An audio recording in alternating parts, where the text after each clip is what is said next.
I think, the ANA report comes out and a lot of people were like, well, that's the DSP's fault, or that's the buyer's fault, that's the SSP's fault. It's not. It's a problem that we all share. And if we can focus more on being transparent, sharing data amongst ourselves, and actually trying to make those changes, I think that you'll see a lot less LinkedIn posts about a lot of these big cons. Matthew Sattel is the kind of guy who doesn't just talk about fixing ad tech, he actually does it. As the CRO of OpenX, he's leading the charge on cleaning up MFA junk inventory, redefining transparency, and making biddable CTV something advertisers can actually trust.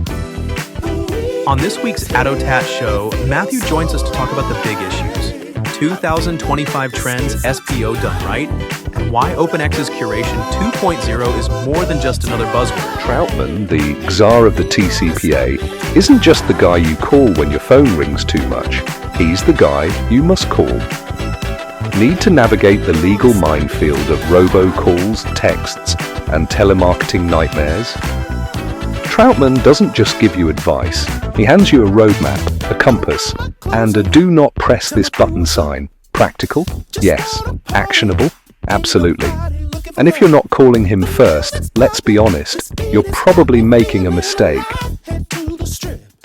I am Pesach Latin, and welcome to the ADOTAT Show. I'm your host here to cut through the fluff and get to the real stories in ad tech and media. Today I'm joined by Matthew Sattel, the CRO of OpenX, who's shaking up the industry with bold moves and biddable CTV, transparency, and an MFA cleanup. We'll talk about 2025, hottest topics, CTV privacy, and why transparency actually matters, and get a peek at what makes Matt tick beyond the buzzwords.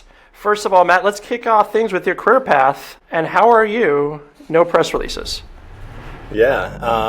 Well, I think we have a unique relationship because you actually saw me in my first real job outside of when I graduated college back in the Florida days. So yeah, I spoke to my wife about it. I said, you know how old I feel? This guy was like an intern or his first job in 2013, 12? 2009. Oh, 2009. So it's a little bit better. I thought it was 2014. No. So I probably won't go that far back. I'll start kind of on my agency days. So I actually focused a good chunk of the beginning of my career on the agency side, and finally ended up at Spark. So had a great experience at Spark, but that ultimately led me to the realization that the agency life wasn't necessarily for me, and that's when I ended up moving over to the sales side, and I started my sales career in mobile location at XAD then, Ground Truth now. Moved over to Samba TV in the really early days of ACR. I always say that was probably one of the most easy sales I've ever had because it was pre any other ACR data. There wasn't anything else out there. It was more of who is going to buy this, not necessarily if Samba data was going to get bought. And then I moved over to MIQ and was there for quite some time, created and started the in-housing consultancy there. So working with global brands on ultimately how to in-house properly, if in-housing was right, if a hybrid approach was better. And that's when I got introduced more to the supply side, and that's ultimately what drove me to make the move over to the supply side. So you mentioned the value of SSPs in your career shift. What was the single biggest misconception you had about them before you joined OpenX? Oh man, I think it's not necessarily a misconception I had. It was MIQ has always been pretty far ahead when it comes to the programmatic ecosystem. So when I was looking at SPO, I was looking at things quite a bit different than what I've seen a lot of others are looking at now that I'm on the SSP side. So we were looking really heavily when I was at MIQ at S-chain analysis, how many hops, how many SSPs are we working with, who are the good and bad players within that, and that was driving an informed decision on SPO. So we weren't leading with commercials, we were leading with data, and commercials would come of that after consolidation happened. I think the biggest the challenge or the biggest eye-opener I had when I joined OpenX is that's just not inherently how everybody is thinking about SPO. I think SPO is often driven with commercial terms, and then it is the next step is how do we clean up the supply. So that's been a big education piece for me, and a big education piece that I've focused on with my team to educate on what SPO actually should be, rather than, in my opinion right now, what it often is, which is commercials. So OpenX is really big on curation, which is obviously a huge buzzword now, and buyer-first solutions. How do you explain the concept of Curation 2.0 to someone who thinks curation still means a Spotify playlist? Yeah, so I think that there's a couple different things to unpack there. I don't think curation is even remotely new. It might be new to some people. I think that journalists have kind of tapped into it a little bit and has created a buzz out of something that I think has been happening for a very long time. I'll use the example a couple years ago when the ANA did the report on MFA. If you look at who the good and bad players were within that, there were major holding companies or independent brands or agencies and brands that had been working with their SSP partners for many years prior to that report coming out on only serving ads on particular publishers, eliminating MFA prior to any, or eliminating as much MFA as you possibly can with a lack of standardization and definition behind that. But I would say there were players that had been doing curation for a very long time. I think, and those players had eliminated a lot of the MFA. It was the people that weren't working with their SSP partners on curation that I think had a much harder time, that were heavier in the open exchange. But I think what Curation 2.0 actually looks like is utilizing the SSPs for all of the value and all of the data that they ultimately have had access to for a long time. It's, again, to go back to my MIQ days, a big driver of why I decided to come over to the supply side is I felt like there was so much available within the SSP world that nobody was tapping into, whether that be bid stream data, whether it be just pure curation and transparency into what you're buying. And I think what Curation 2.0 looks like is the ability to activate data-driven curation. So utilizing audiences plus supply to actually send to the DSPs exactly what you want to buy. So it's sending bids that include the audience and the supply that you're ultimately looking for. So for me, curation isn't new. It's an evolution of it, which looks a lot like utilizing all of the unique assets that SSPs have, and OpenX specifically has, because we built an identity graph back in 2017. So we've been doing a lot of this data-driven curation since probably, let's say, 2018. I think the industry is just now catching up to that. So you've also called out transparency as a key industry challenge, and I see it behind you. Demand Yes. Transparency from your media. There's a couple Why of do these so out many here. companies talk about it but fail to deliver? And is it like the ad tech equivalent of promising to eat healthier but sneaking cookies at night? First off, I'm a big culprit of that. There's a lot of, I have two kids. I've There's a actually lot of- asked my wife to put a lock on my fridge. Yes, I have two kids, and prior to having kids, it was really easy to not snack as much. But now that we have goldfish and Oreos everywhere, I personally can't control myself. Yeah, I eat the kids. I have to admit, I eat the animal crackers, and I'm not supposed to. I think transparency is great to talk about. It's great to talk about on panels. I feel like I probably haven't sat on a panel that transparency hasn't come up. But then when you actually get deep into transparency, it's challenging because there's commercials tied to transparency that people don't talk about. There are decisions that are made that make it harder to be transparent with things. And I think, and there's also, like, to be honest, when you sit on the SSP side, there are things that we can and can't share based off of relationships with DSPs.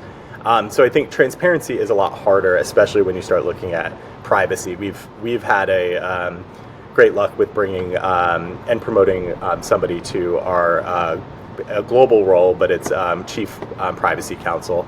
And she's great. She's looking at all these things around, like, what can we share, what can't we share. But I think we've been transparent for a long time. We have a product that's built on top of Snowflake called Bids, which is basically giving full access to what people are buying, what price. That's been a tool that I think has been utilized a lot by very large brands and a lot of the holding companies to provide that level of transparency. But I think it gets really hard. SPO is a great example of this. If you're providing too steep of discounts, or if you're providing, pads that are higher than where SSPs can financially, SSPs can financially provide, then you start to look at a shift in the actual mix of what's being sent. So if you have negotiated rates with all of the premium publishers, but you have to provide a rebate or some sort of a commercial incentive higher than those types of fees, I think the natural instinct, and something we haven't done, is to start sending supply that you don't have those negotiated rates with, that you can take higher take rates on. So it starts to look like, yes, we can provide you a steeper discount. However, we can only do that if we're sending the supply that isn't necessarily the most premium supply. And I think so if you are negotiating a commercial incentive with somebody and trying to push a heavier commercial deal or a more lucrative commercial deal, transparency becomes really hard, right? Because then all of a sudden there's a shift in sending more network, more MFA, as opposed to that premium supply that we all say that we are trying to drive towards. So if OpenX had to choose one metric for 2025, what would it be? Would it be ROI for buyers, transparency ratings, or just a trophy for most acronyms crushed? I would love to eliminate acronyms, so definitely won't pick that one. I think transparency is going to be the biggest thing, and it's a coincidence that that's the one that I'm sitting in front of right now. But I think everything kind of cleans itself up a little bit if we are substantially more transparent than we are, and I mean that across all different sides of the programmatic ecosystem. So you can look back at MFA, right? If we're optimizing to the right KPIs, so moving beyond media metrics, MFA is a lot less prevalent, right? Like if you're not optimizing to click-through rate and viewability, and the DSP algorithms are optimizing to business outcomes, that means that the SSPs are going to send the supply that is going to provide the most value back to buyers. But that takes a shift in everyone, right? The buyers have to start thinking about new KPIs that aren't artificially inflated by MFA or things like that. DSP algorithms have to continue to evolve to focus more on business outcomes rather than vanity metrics. And then that allows SSPs to focus on sending the supply that's going to drive business outcomes rather than vanity metrics. But that all comes with transparency, right? Like I think, that ANA report comes out and a lot of people were like, well, that's the DSP's fault, or that's the buyer's fault, that's the SSP's fault. It's not, it's a problem that we all share. And if we can focus more on being transparent, sharing data amongst ourselves, and actually trying to make those changes, I think that you'll see a lot less LinkedIn posts about a lot of these big controversial or buzzwordy things that we're seeing right now. A little bit complex question. Why do you think this happened? If I go back to 2009, I could buy through Right Media, DoubleClick Exchange, and I could get a list of all the sites I bought in. Why can't I do that anymore? I think you can. I don't think people are asking for it all the time. And I think that's inherently some of the problem. I think with programmatic, we've focused more on the performance than the quality of supply or the quality of what you're buying. And I think performance is really valuable if you have the right metrics in place to drive performance. I think what's challenging is if you're driving performance to things like we talked about before with MFA, like vanity metrics, it's going to start optimizing to the supply you don't want. And I think often if you look at performance, how performance is measured right now, and then you look at what the business impact is on that same media, there's not a direct correlation. I look at it, here's a great example. There's campaigns that are run on a CPA. So they're optimizing to a CPA, which is one step more advanced than the click-through rate metrics that I think often are being optimized to, but still not the best metric, because if you look at an incremental CPA, meaning like doing true incrementality testing, what you're going to see is that there's actually not a direct correlation to CPA and incremental CPA. In fact, it was the opposite in many cases that I've seen. So if you're optimizing to a CPA, you're not optimizing to the best performing supply or campaign, because what you're ultimately doing is you're driving the CPA that you would have gotten anyway. So there's 9 partners, they're all doing the same, they're all driving towards that same CPA, and it's artificially changing your metrics, as opposed to if you're looking at an incremental CPA and doing like A/B testing, if you're doing viewability holdouts, like, there's a ton of methodologies that you can utilize within incrementality testing. Optimizing to a CPA actually had a negative impact on driving an incremental CPA. To me, if you have the right metrics in place and the right KPIs and business outcomes, a lot of what we're talking about gets fixed. But I think we have been focusing on optimizing to the wrong metrics for a while, which is why I actually think, and people stopped caring as much about where you're buying rather than what those vanity metrics say. So let's jump into something a little bit spicier, CTV and the scatter market, because who doesn't love a good land grab? It's the hottest thing in advertising right now. But where does OpenX stand in the frontier? Are you the sheriff, the saloon keeper, or the prospector panning for gold? Yeah, I would actually say we're kind of like the new guys in town a little bit. And I think we've seen what people are doing and what they're doing well. And I think we're coming in and ultimately just doing it better. And I think especially in kind of the scatter market lens that you're talking about. So, we've worked and talked long before launching a product that we did called TV by OpenX. We had been talking to buyers across every type of agency and even quite a few brand direct, including our client advisory board, and really trying to get to the understanding of why is so much of your spend tied up in new fronts and upfronts. And the general consensus across almost everybody was it's really hard to trust the supply that you're getting through biddable strategies in CTV. You're getting a lot of indirect supply, you're getting a lot of just straight up garbage, right? So we went through a big initiative. It was costly and it was definitely a risk because we were eliminating a lot from our exchange. But what we did was we eliminated anything indirect from our CTV deals business. We also focused on recategorizing anything that wasn't true glass on screen. So if it's, should actually be mobile or OTT, we reclassified it. And then potentially most importantly, we eliminated anything that wasn't kind of that premium CTV experience that brands are looking to buy with. So think fireplace apps, things like that, we eliminated from our exchange. And what that built was TV by OpenX, which is a trusted and by the way, also transparent. You know exactly down to the bundle ID level what you're buying before and after you buy it. And what that's doing is giving people the confidence to do biddable strategies. And what we've seen is people are starting, or buyers specifically, are starting to put CTV on plans that they otherwise probably wouldn't have put it on. So, CTV has kind of lived in that upper funnel strategy lens for a while. We're now seeing, since we have our biddable strategies in place, we have a clean exchange for biddable strategies for CTV, people are layering on audiences.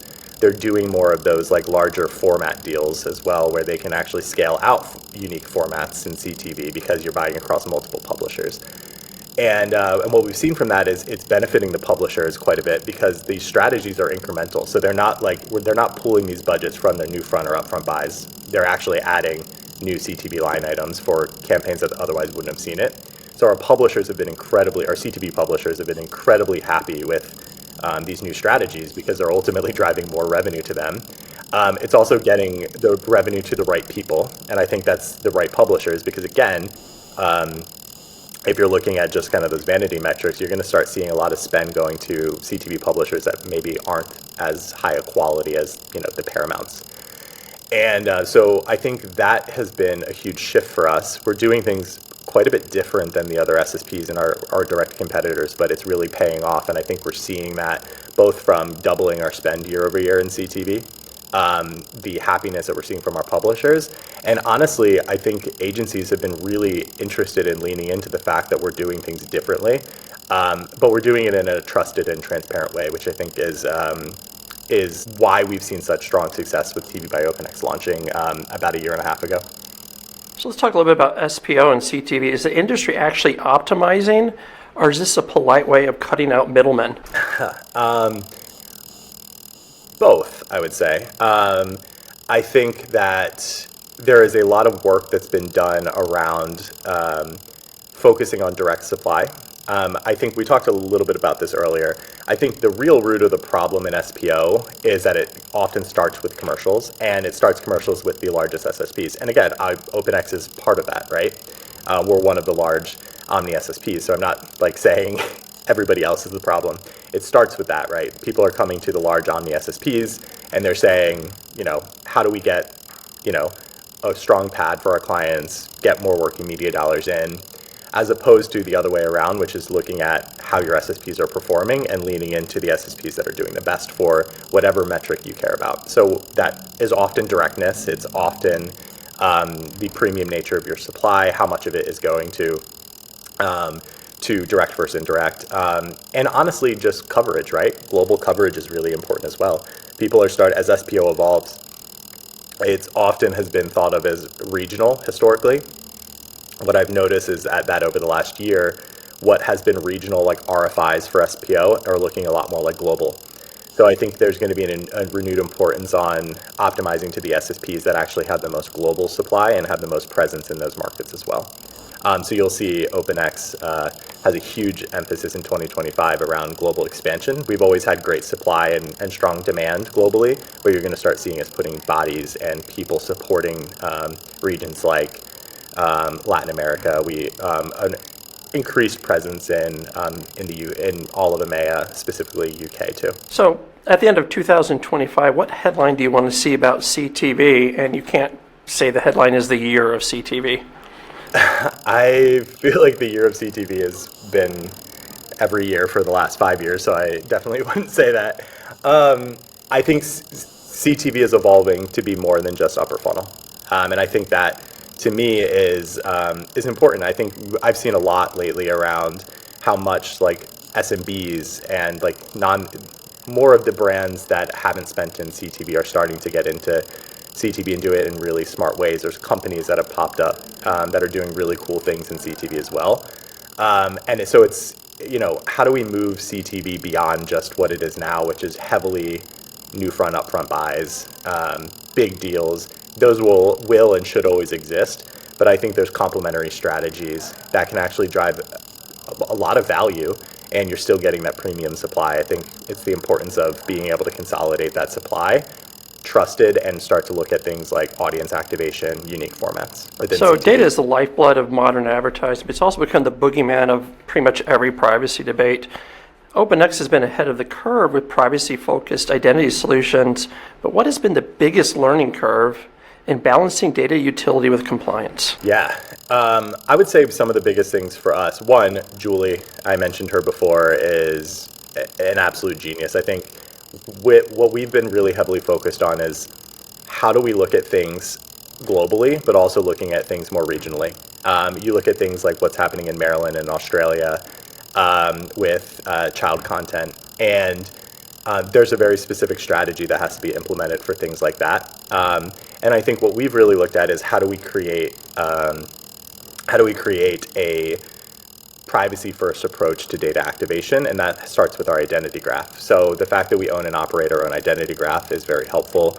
We've brought on board about 85 different data providers onto that identity graph, matching that directly with our supply.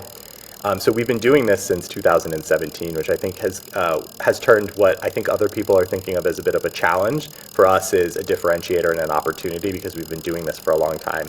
We've had a privacy team in place, and we've been working within data and identity longer than any other SSP has. So it feels like we are substantially further ahead when it comes to doing what ultimately has been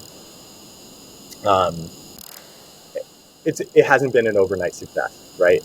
Was this a proactive choice, or do you think that you saw the regulatory storms coming? I think it's multiple things. I think for us, that identity graph that we built has created a lot of the you had mentioned the fact that we're heavily focused on tools for buyers.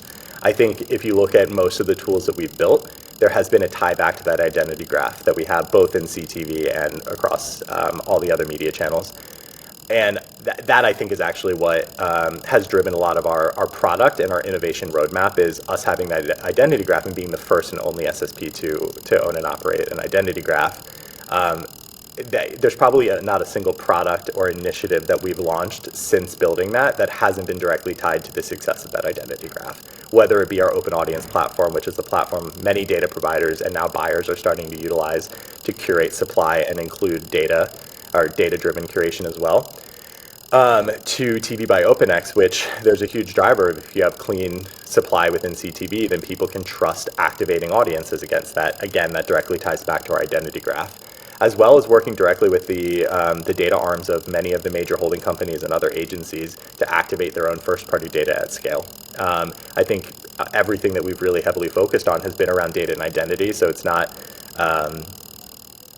new for us. And I think it's also not like a back burner thing that we think about, like having Julie on board.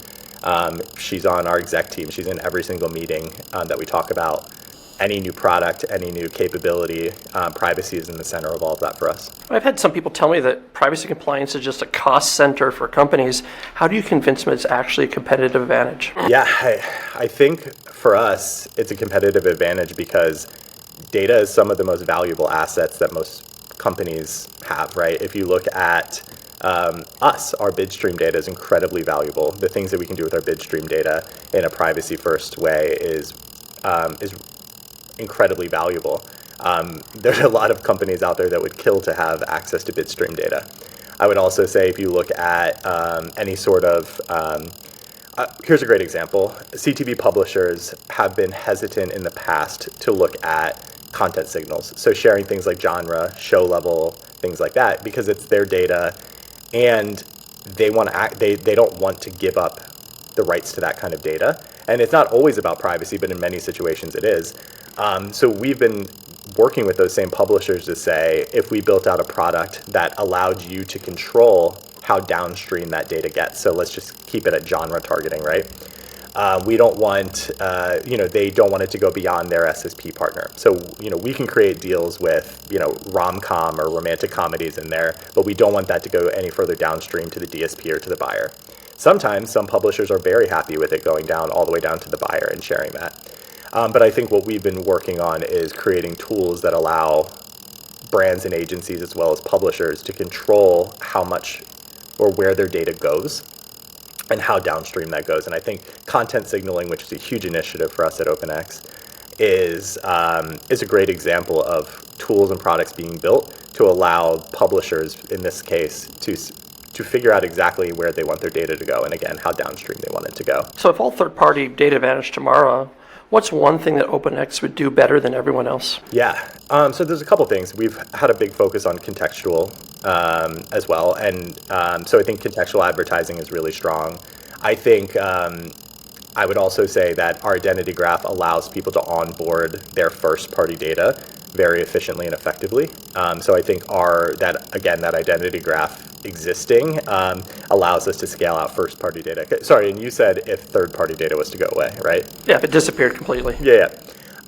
So I think first-party data activation at scale is something that OpenX does better than anybody else in our space. And then I think the last piece is our data science team has built out an incredible product called Results by OpenX, which is looking at our bid stream data and different attributes within that bid stream and basically driving AI-driven campaigns that are predicting the likelihood of a campaign to be successful based off of those attributes within our bid stream.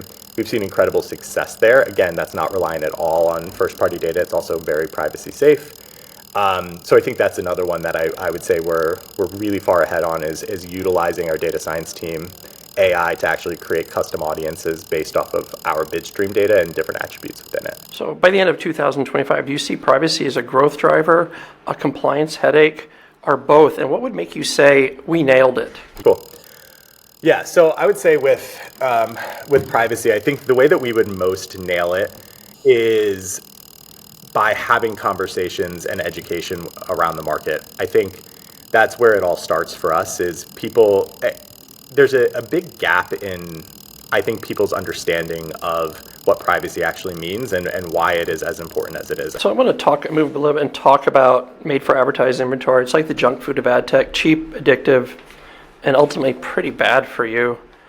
OpenX is one of the few companies that's taken a really hard stance against it. How have you convinced advertisers to care about cutting out this junk? Yeah, well, I will say that one of the biggest things is being afraid of getting caught, right? That's the obvious one, right? I would say that that's kind of where a lot has been driven from. That the ANA report that we've mentioned a couple times, I think, really did put a spotlight on it. I think that performance also is one of the other areas that we've had to do a lot of education on. Is if you're metrics are things like viewability, your viewability numbers might drop, right? Like you can't just be reliant on the same metrics as you were before.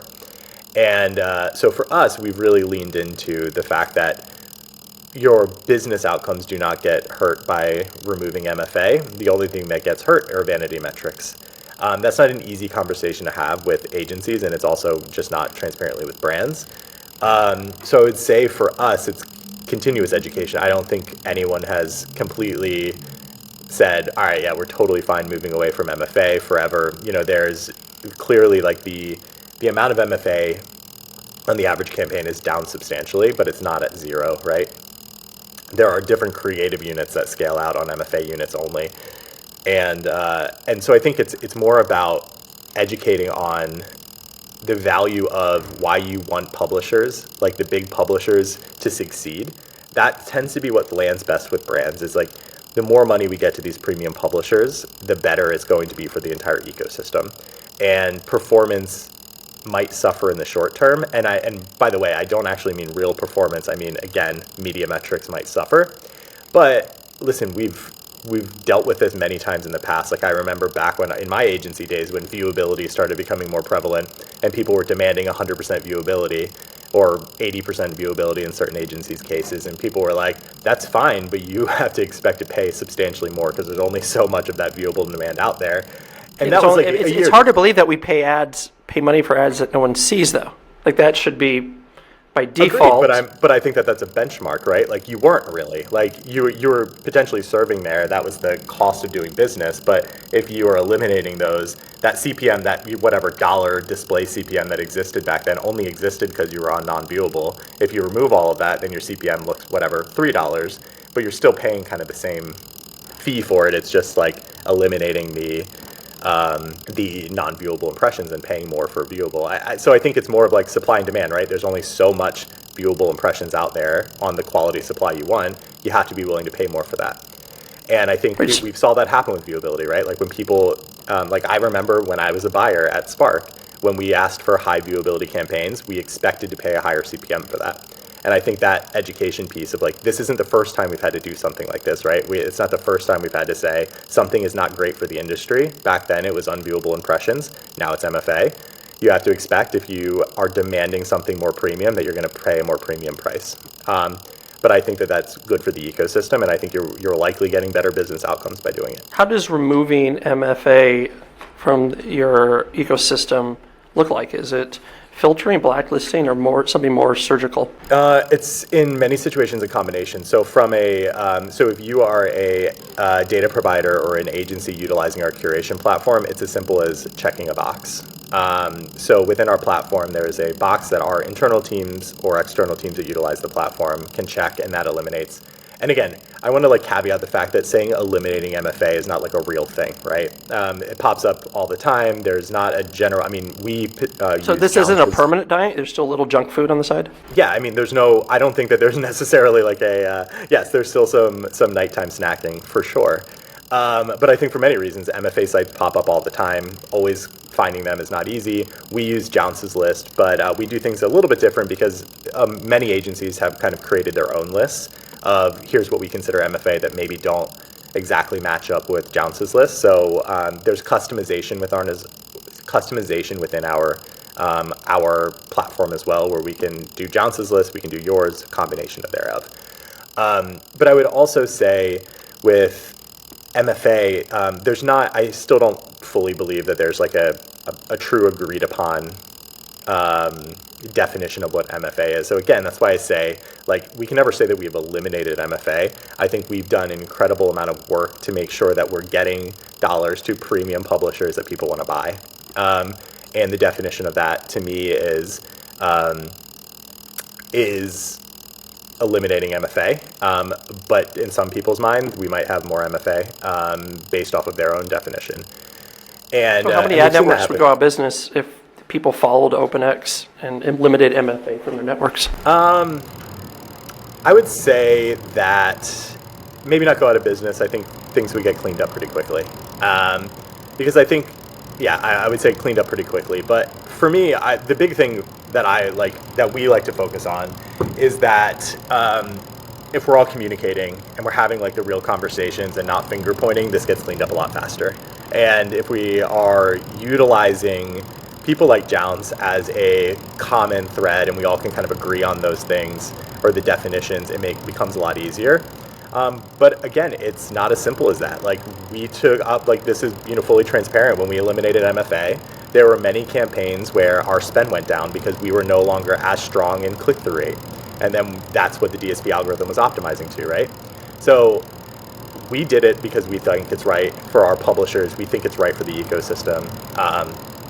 However, that doesn't always mean that right away there's that immediate benefit from it. In fact, we took a bit of a hit on that by making that decision. And it's a decision we stand by, and it's a decision that we haven't reversed, in spite of it not necessarily having like an economical benefit for us. But we do believe that we've seen a lot of our relationships with our publishers are as strong as ever because of making these types of decisions. And I do believe that there are many agencies that are actually they do reward us for doing the things that they've asked for. But I will also say there are people that have been working on, they send us a list of publishers, and these are the only publishers that we're willing to advertise on. So any seat that is tied to that agency, those are the only publishers allowed. That is a great way of eliminating MFA because they're running their entire biddable strategy on a whitelist. So that's why it's a little hard to answer, because I think that that to me is an amazing way of doing it. In a way that we've seen massive success. And again, but that is what curation looks like, and they've been doing this for years. So I'll go back to that original point we made, that curation is not new. Advanced agencies and buyers have been doing curation for a very long time. And it looks a lot like that example that I gave, where they're running their entire programmatic spend on a whitelist. So in a world without MFA, what would be the next big challenge for SSPs, and how would OpenX plan to stay ahead of that curve? Yeah, I think race to the bottom is for sure a huge challenge with SSPs. I think there's a continuous need to drive value back to agencies, which we participate in, but we like to participate in a way where we're driving value through those buyer tools that you mentioned. So for us, our focus is heavily on creating tools, creating audiences like what I mentioned before with Results by OpenX.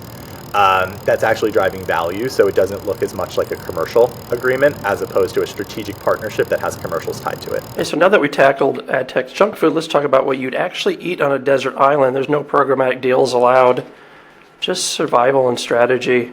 I'm going to strand you on a desert island. You have no Wi-Fi, no programmatic platforms, and definitely no spreadsheets. What is your survival strategy? And more importantly, who's on your dream team? Yeah.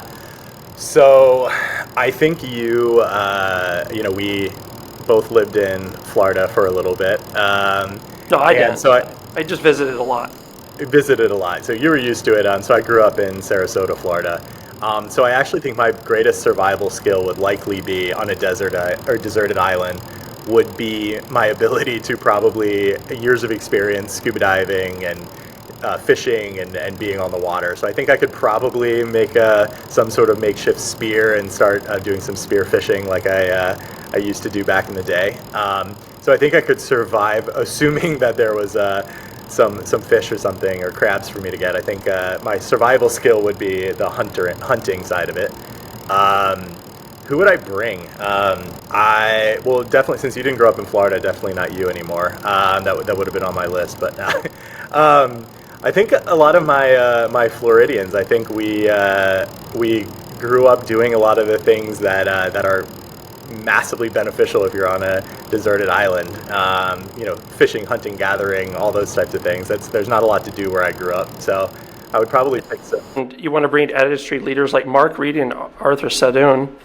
Are they there to help you survive or close deals? I think they're there just to keep my brain occupied, right? I think there's the survival layer of it, and then there is the how do you, if I don't have a cell phone, if I don't have Wi-Fi, who am I talking to, and how am I passing the days by? So I think there's a combination of the entertainment factor, and then there's the survival aspect. But to be honest, I think survival is probably 90% of what you're thinking about when you're on a deserted island anyway. So what skill do you think you bring to the table? Leadership, negotiation, or the ability to make clothes with palm fronts? Man, I definitely could not do clothes with palm, maybe some sandals, create some shoes with those palm fronts. I would say I would love to say leadership, but I wouldn't necessarily say on a deserted island that I would be the leader. I think I would be good at following the directions, and I think in many parts of my life I would like to focus on leadership, but on a deserted island, I don't think I would want to be responsible for the future of everybody on that island. And how would you decide who gets the last coconut? Ooh, whoever did the most work that day. If you could bring one piece of ad tech to the island, what would it be? A DSP, an SSP, or a giant banner saying rescue us? Digital out of home all the way. What's the one thing you do differently from your competitors in this survival scenario? Build alliances or hoard resources? And would you still try to curate inventory? Yeah, we'd still be curating. I would say building alliances. I think a lot of our success has been off the back of that curation platform that we built and the partnerships that we've had with data providers, identity solutions. So I think OpenX has really been, for many years, heavily focused on how do we partner with smart companies doing interesting things and tying that back to drive value through our SSP. So I think that same approach would be taken on this deserted island. Yeah, that's the best tie-in to your the company I've heard for the. That was pretty good. I think Zoe must have taught you well. Yes, Zoe is the master. If you were to turn this desert island, if you would turn this desert island to new ad tech utopia, what would be your first rule? No acronyms, no bots, or just no overpriced inventory? I would say no talking fluff. Period. Like, let's get off of panels talking about no offense to Zoe, what our PR teams are telling us to say, and have real, actual conversations around. You're not bringing her. You didn't mention that, so she can't say anything. You don't know. She might be from Florida. Yeah, I'm not bringing someone from Minnesota to the island. I guess, I don't know. Maybe, is there a deserted island that maybe has some snow? I don't think so, but not around here. For our viewers, Zoe's actually in our ear and we can hear her. The OpenX PR person. So we're not just talking nonsense about her behind her back. Yes, I forget that no one can see Zoe. Yeah, so I would say, you might refresh me on the question again? Oh, I don't remember it. Okay. Let's just move on. Okay. So you've had an impressive career, but let's dig a little bit deeper. What's one thing about yourself that most people in the industry wouldn't know about and would never guess? Probably that I grew up in Florida. No. Well, they know that now. Yeah. It's not a secret anymore. Were you hiding that? No, I don't hide it. It's just not something that I talk about all that much. I would say that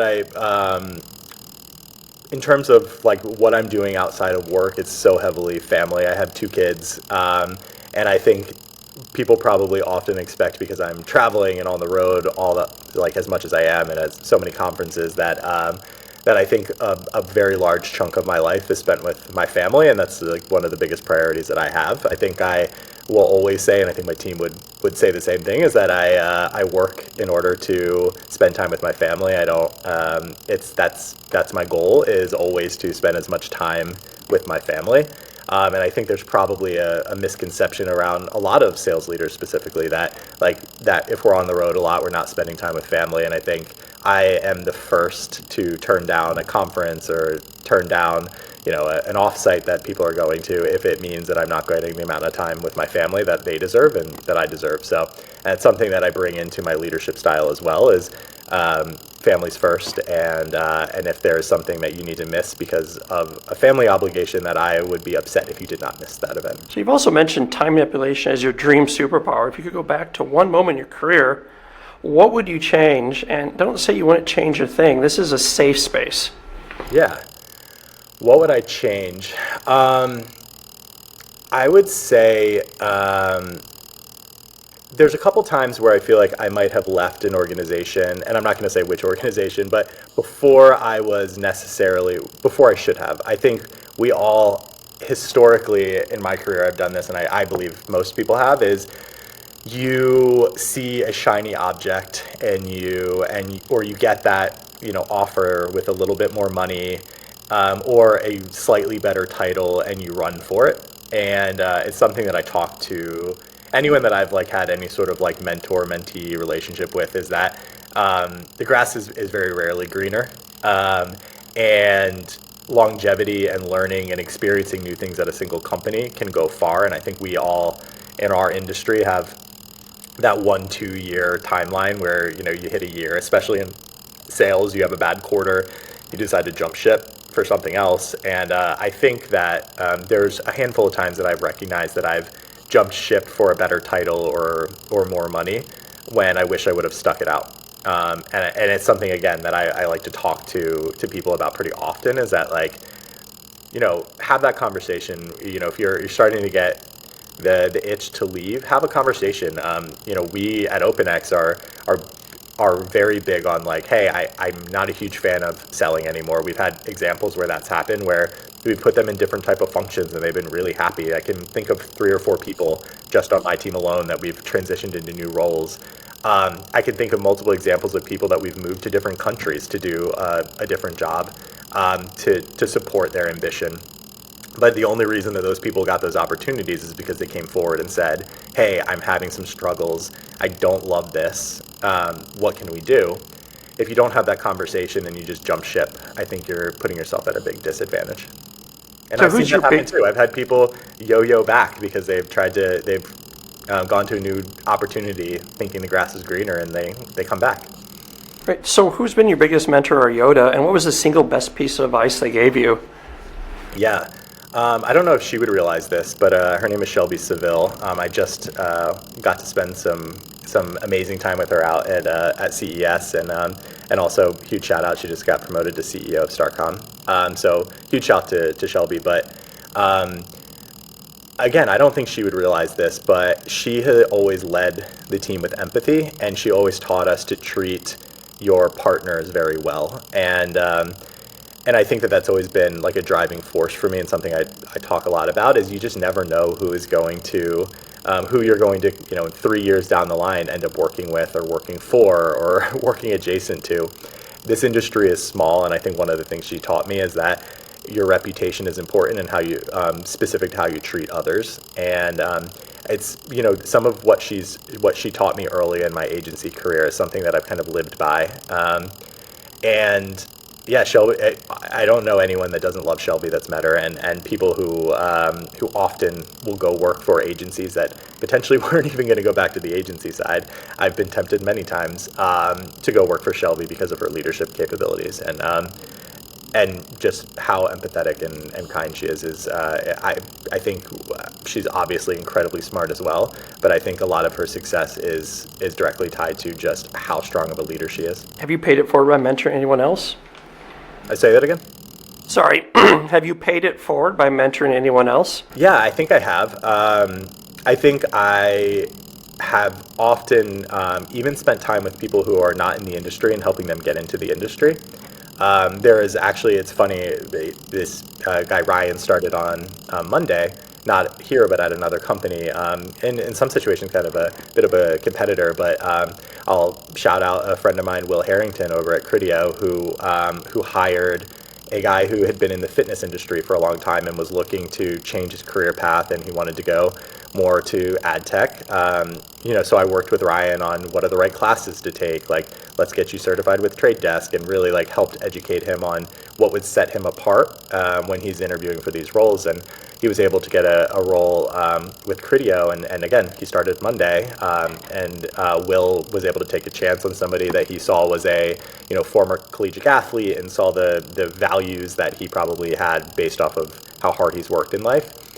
And so for me, it's not even just mentoring people that are already in the industry, but I think it's finding good people that, you know, are smart and eager, and helping them to evolve. Because, you know, as much as we can talk about the industry and the challenges, I think we are all lucky to be in the industry. So for me, if I can help educate people on the right places to go and mentor them there, I think that's a huge win as well. So what's one thing about ad tech you wish most people understood? You know, a metaphorical hill to die on, if you say. Yeah, I think it's as basic as, like, people complain about like data and ads and things like that, but it's what makes everything as affordable, like the pricing of the internet and publishers surviving and all of that. Like, there's a reason why it all exists. So like, we can complain about it all day long, but it's keeping a lot of this premium content that everybody loves free or cheaper. So I think there's a reason why, like, it's not just for fun. It's a real business, and there's reasons why ads and targeted ads exist. And by the way, if you don't get targeted ads, you're getting ads that you don't care about. At least enjoy an ad that might bring you some value. So what do you think the most ridiculous and unexpected thing you've seen in your career? Man. Involve a conference disaster? Yeah, again, I won't say who it is, but this one I would say, in my opinion, is massively disastrous. But a company who threw a pretty large party at a large industry event about a week after, including a fairly prominent band, a week or two after doing a pretty large layoff. I think that to me there's been a lot of these companies. Yeah, this one there's one specific that I have in my head. I've been to conferences in Vegas where people literally got laid off and learned about it at the party. Yeah. So I think that to me is some of the most ridiculous things. And again, not specific to our industry, right? But like that kind of stuff happens. But I do think a lot of large marketing budgets get thrown around in our industry. And for me, those are the hard thing. It's hard for me to understand doing a layoff of that size at the same time as throwing what was probably a very expensive party with a band and all that kind of stuff. So those are the things that I always like. How you handle any sort of like, someone losing a job, whether it's one person or 100 people, is incredibly hard for that person. And I think not thinking of that person when making that decision and how that is happening is a huge miss. And it's happened a lot over the last couple of years, and probably more than ever, but I would say something that's prevalent in our industry that I hate to see. So if you could give your younger self one piece of advice from just starting out, what would it be? And would your younger self listen or just roll his eyes? He would definitely roll his eyes. He was growing up in Florida. I'm trying to think of the best advice I would give that maybe I would have taken. I would say stick it out on the agency side. And by the way, I did do that, right? But I think it was maybe more of an accident. I personally have seen incredible value in my career by working on the agency side prior to going over to the sales side. And I think, again, like you hear about the money on the sales side, and people are like, what's the first opportunity that I can get to go over to start selling? But I think if you can put in the years on the agency side and really understand the dynamics of agencies, really get to know the inner workings of them, I think it just has massive value. And I think you can expedite your career massively by having a strong understanding of how agencies work. And before we go, in one sentence, what's the legacy you want to leave behind, and why does it matter? Personal legacy? Yeah, I think for me, programmatic is really interesting. I love doing it, but I think more of what I like doing is working with the people that I get to work with. So I think if my legacy, I can bring, people that have worked hard, have always felt close with, if I can bring them up with me, and as I grow my career, I'm bringing people that I know are smart and I know are hard workers, and if I can continue to help drive their career too, I would much rather my legacy be tied to the people that I've helped grow and mentor than tie it back to any one particular company. So I think I believe strongly in building followership within the organization that you're at, and I've been lucky enough to be able to curate an amazing team of people that I've worked with in the past, or people that I've gotten to know, that I've brought over to OpenX, and that to me is what I want my legacy to be, is to continue to empower more people. And that's a wrap for this week's ADOTAT Show. Huge thanks to Matthew Sattel for dropping the truth on CTV, MFA cleanup, and why OpenX is finally making transparency more than just a buzzword.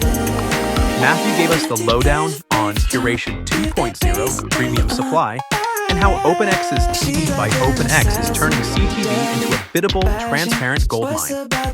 No fluff, just real talk. Big shout out to our sponsors, Incremental and Troutman Ahmed, for keeping this show running and keeping ad tech on track. Stay bold, stay curious, and know more than you did yesterday.